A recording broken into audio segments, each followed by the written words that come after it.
Well, listeners, we've got a very sad farewell tour coming up. Of course, Sweet have been a band that have had a lot of success in this country over the years, and a lot of you have fallen in love with their music and also love going along to their shows. But this is their farewell tour that is coming up. So we thought today we would actually get Andy on the phone to chat a little bit about this one last tour of Australia. Welcome to the program, Andy. Yes, hi, how are you? You I alright? am I'm really well. Now, Andy, we were just talking off air. It is freezing cold here where we are at the moment, but it's very, very warm where you are at the moment. Tell Yeah. us a little bit about how you're adjusting to this crazy summer over there. Well, not really. We are at a certain height above sea level where we are in Wiltshire in the middle. And if the great storm came and it joined two big rivers either side, the north and the south would definitely have a divide, and we would be like an island in the middle of it, you know? Yeah, So it's it's a very, very odd situation at the moment. The world is in a crazy place, and so is the weather. I think maybe somebody isn't quite looking at the bigger picture here. There's a lot of self-interest going on, yeah, and I don't want to get involved with that because I'm not really that political. But quite frankly, you and I could do better than what's happening. definitely. So, Andy, let's bring it back to the music. This tour, tell us a little bit about how you feel about coming down under for this amazing farewell tour. Well, the gig, especially the one in Melbourne, sold out straight away. So we're doing a second show there. We've also got a second show in Queensland somewhere, and also another show in Adelaide, and they've added a show in Perth now. So all of a sudden, coming on the back of, see, we're doing Rock the Boat this year out of Sydney, Yep. and straight after that, we're going on this tour. So now I don't want to sound like I'm being, shall we say, evasive. But the reason I've said no more touring is that because of my health, I can't go on the road for 3 months and, live out of a suitcase and be in hotels and all that kind of stuff. What we do in Europe is we go away for a week and Yep. maybe do 4 shows, or a weekend where we do 2 shows, and then we have a break, a short break, and then we get back into it. You see, touring is the thing that my recovery rate. I mean, I'm not McCartney, who can do 1 show a week, and then spend the rest of the week in some flash hotel somewhere. Yep. I'm My band. The more gigs we do in a week, the better the financial situation. But we never start doing these things from a financial point of view.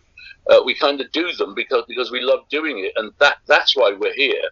It doesn't mean to say that there won't be any more gigs, but long tours and are not going to be part of the agenda. And anyway, let's see how this goes.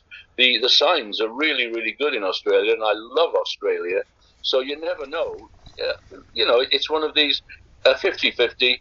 We might well be back, but maybe, to do like a couple of weeks or something like that, it would be fantastic. Yep. But the first time we came to Australia after the original band's time in the 70s, in the mid 80s, we spent 10 weeks in Australia playing in every bar room and every small pub and things like that. We must have done something like 50 shows, Yep. and it was incredible. I think that's what put us back, into the Australians' eye. And of course, the Sweet are one of these crossover bands where there's a lot of commercial material that you'll recognise, but there's also a lot of rock tracks from albums, and that's what we're going to be doing on this tour. We're going to be mixing and matching. You mentioned there about the doing 50 shows in those early days here in Australia. That love affair with your band and Australia has been going for a great many years now, and it's probably as strong now as what it was at the very beginning. What do you think it is about your music that makes it loved by multi-generationals of people? Because it's your experience on this tour, I'm sure, grandparents, parents, and kids all coming along to your shows. What is it, do you think, about your music that it makes it appeal to people of all ages like that? Well, the natural one is anybody who's above the age of 60 would remember us completely, or above the age of 50, 55. But the other age groups, I think that the internet has had a lot to do with that.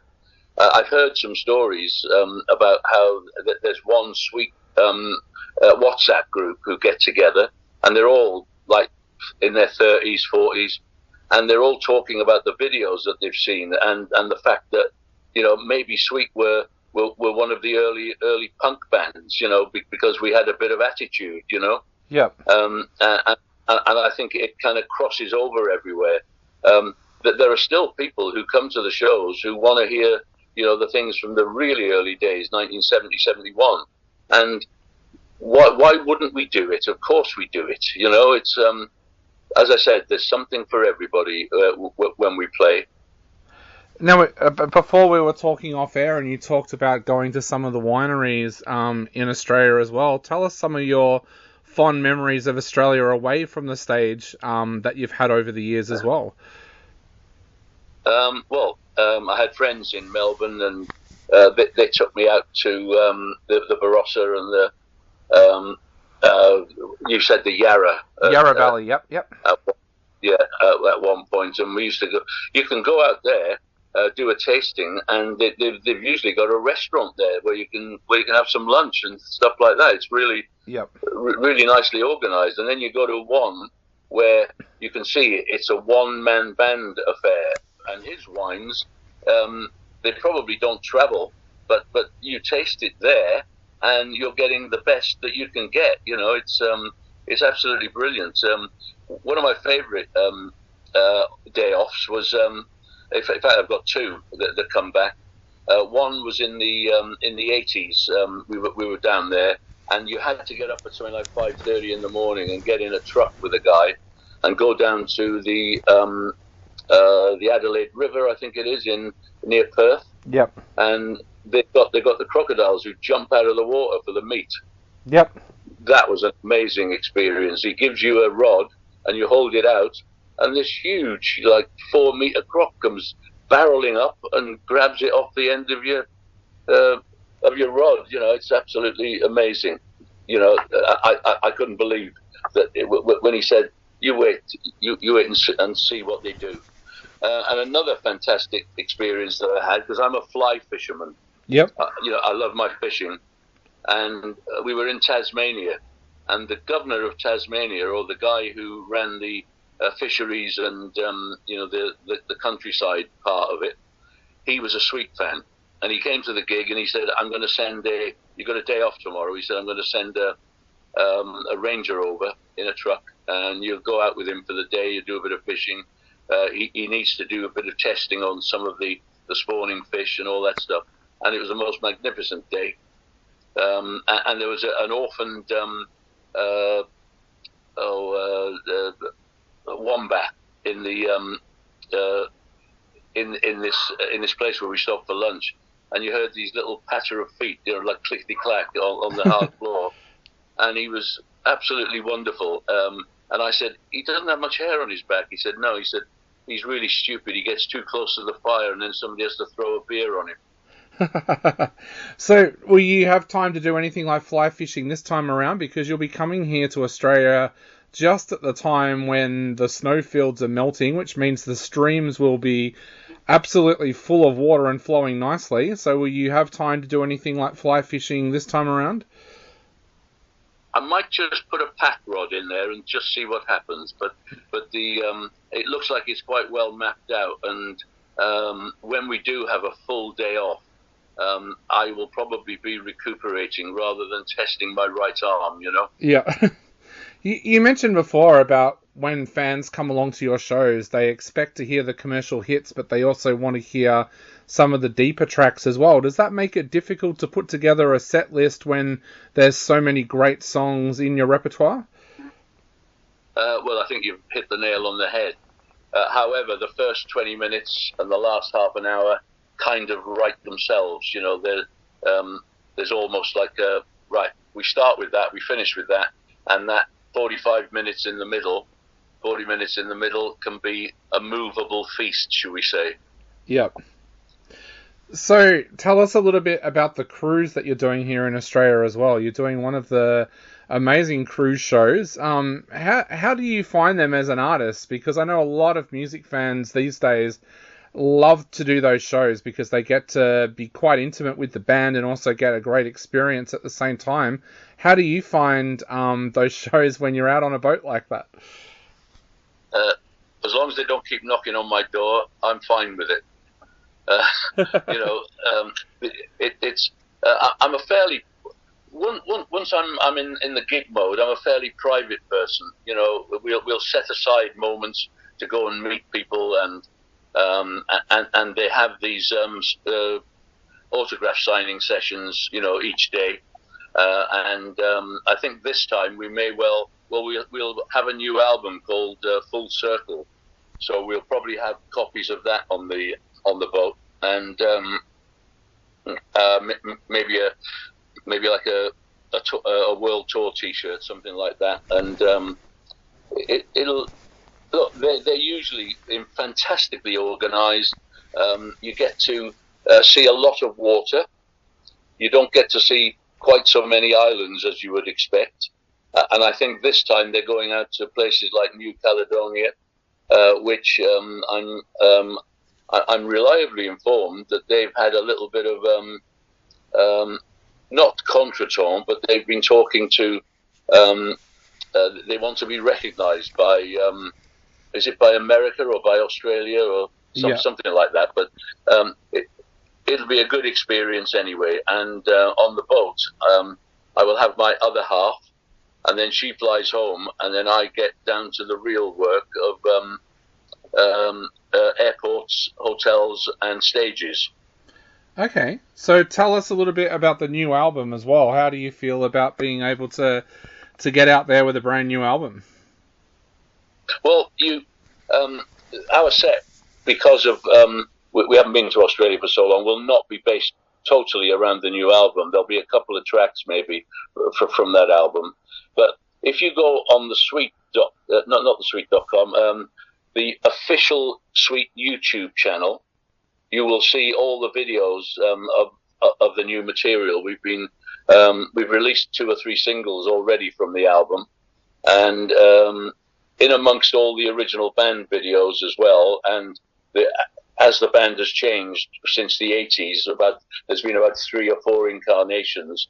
The latest incarnation has been together for 5 years, and the videos that are there of this new band are fantastic, really, really good. We've got a guy in the band, we've got a wife of one of the guys in the band, and we've got a German management company who have got a great video editor. And you know, you see, you can make videos on a budget these days. You know, you don't have to have this, you know, big Hollywood set. You know, it can be done. Go and have a look, is what I say. Great.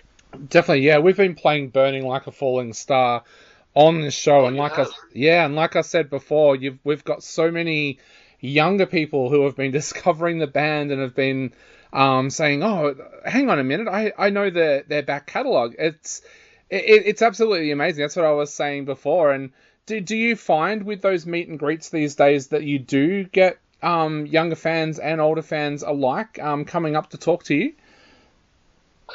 Absolutely. I mean, in the 80s, when Mick Tucker was still alive and playing drums with me, we used to call it the No Dad.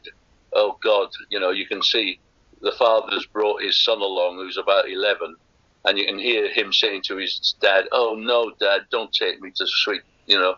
But in the end, they love it, you know, and you see they're all wanting photographs, you know, with the band, and you kind of feel a bit weird, you know. It's like being a grandfather, you know. It's a little bit odd, but you know, quite frankly, if they love the music, who am I to argue, you know? Yeah, exactly. And I think the younger generation is so much open to older music as well. I mean, for my age, like, my dad had great taste in music. I always say I can't compare myself to others, but my dad was listening to stuff like Black Sabbath and stuff like that, whereas a lot of my friends would be like, oh my God, Dad came home and put his music on and it was awful. Whereas I find kids today, and even my niece, who's only 20 years old, the other day she was wearing a Bread t-shirt and things like that. And it's like, where do you discover this music? And like you said before, she said, I just through streaming platforms and online. But do you feel that the younger generation are more open to having a wider taste in music than say my generation might have been? I think that, as you rightly said, that you as you progress, you leave one genre of music behind. When I was a little younger, I mean, I started out with Cliff Richard and the Shadows, and then when the Beatles and the Rolling Stones and the Who and the Kinks all came out, and the Yardbirds, I'm starting to think, well, I loved the Shadows, and I still do, and I always will. But I've now moved on to and then came Cream and Jimi Hendrix and, as you say, Black Sabbath and Led Zeppelin, and you're now morphing again, but you still like the Who but you're moving forward, and it's I think that because of the way that artists look upon their careers these days, they're not insular, probably like bands of my era were. We were a bit more insular, where there wasn't that much collaboration, if you know what I mean. Yeah. Whereas now you can see a rock band doing a track with a rap artist, and it being extremely acceptable and very, very accessible. It's I think that the internet has spawned something fantastic from that point of view. Not everything on the internet, but that side of things, and this latest AI thing. There are apps out there now that you can feed lyrics into, and it will give you a song, an idea for a song. Yeah. How nuts is that? Exactly. Yeah. Yeah. Well, Andy, I know we are running out of time very, very quickly, and you've got other interviews to get to. So to finish off, what would you like to say to people out there who have already bought tickets to these amazing shows in Australia or are thinking about buying tickets to shows? Well, come along. We'll be there. We might even have a little meet and greet before the shows. We haven't quite worked all of that out, but I'm sure that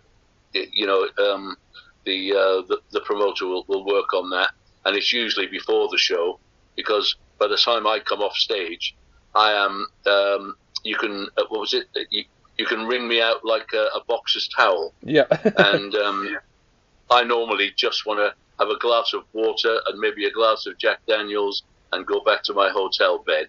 But before the show, please come and say hello. If it's possible. And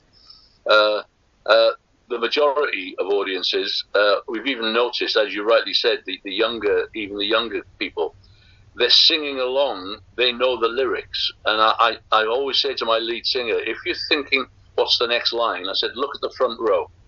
They'll tell you. Yeah. So it's going to be great. It's going to be fantastic, and I'm so looking forward to it. And I thank you for your time.